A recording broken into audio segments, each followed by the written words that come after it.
এইবারে সরস্বতী পূজাতে তো আমি কলকাতাতে। তো কলকাতাতে আমি কি করে সরস্বতী পূজাটা কাটাইছি, কই কই ঘুরতে গেছি, সবটাই ব্লগে শেয়ার করবো।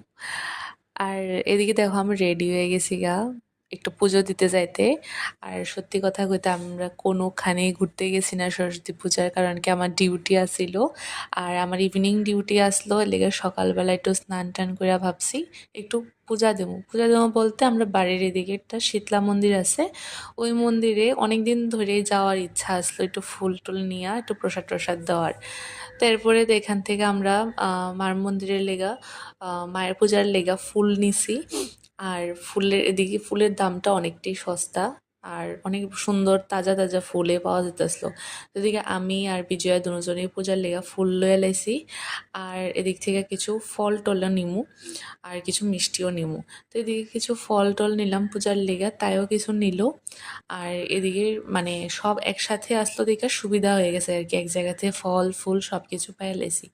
আর এদিকে একটু আমারও দেখা দিতেছি, কারণ গ্লাসের মধ্যে দেখা যেতেছিল আমারে। আর এদিকে তাই লইতেছে কিছু মিষ্টি। এরপরে আমরা দুজনে গিয়া দেখি যেখানে শীতলা মার মন্দিরটা, এই মন্দিরের সামনেই সরস্বতী পুজো হইতাছে, মানে এক মন্দিরের ভিতরে এক সাইডে সরস্বতী পুজো হইতাছে। তো আমরা কিতা করছি, দুই ওদিকে ফুল ফল প্রসাদ কিছু দিছি, সরস্বতী মার লেগেও দিছি, ওইদিকে শীতলা মার লেগেও আমরা দুইজনে দিয়া দিছি।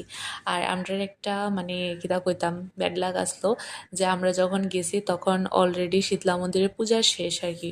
শীতলা মার পূজা শেষ করে সেরা সরস্বতী পূজার আয়োজন করতে আসলো। তো এদিকে দরজাটা লাগানো আসলো। তো এর লেগে কিতা করছে, অনেকে দিয়ে দেখছি দরজাটার দিকে ঝুলাই রাখছে ফল ফুল যা আনছে। তো আমরা এদিকে একটা প্যাকেটের মধ্যে করে রাখছি। আর ধূপকাঠি মোমবাতিটা আমরা জ্বালায় লাইছি। আর ভাবছিলাম যে অঞ্জলি দেবো, বাট অনেকটা টাইম লাগবো পূজা শেষ হইতে। তো আমার আবার ডিউটির টাইম হয়ে গেছে গা, এর লেগে আর অঞ্জলি দিতে পারছি না। বাট এই জিনিসটা ভাল লাগছে যে কোনোখানে গেছি না, বা সরস্বতী ঠাকুরের মুখ দেখবো কিনা এটাও ভাবছিলাম না, তাও মানে পূজা দিতে পারছি। আর লাস্টে অব্দি কী হয়েছে জানো, আমরা একটু এদিকে পূজা শেষ করে এসে আমরা একটু বাজারে গেছিলাম ঘরের লেগা কিছু কেনার লেগা। বাজার টাজার কইরা আইতে দেখি যে প্রসাদও দিতেছে, আমরা প্রসাদও পাইলাম, এটাও ভিডিওতে অ্যাড করছি, এটা একটু পরে তোমরা দেখবা। তো এদিকে দেখো আমার ধূপকাঠি মোমবাতি জ্বালানোর পরে আরতি করার পরে তাইও এদিকে ধূপকাঠি মোমবাতি জ্বালিয়ে লেতেছে।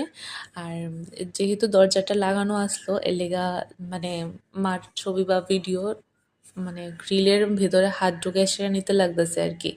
আর পূজা দিতেছে ভাবতাছি মানে মানুষ কলকাতাতে আইলে কতখানি ঘুরতে যায়, কত কিছু হয়, বাট আমরা ডিউটির লেগা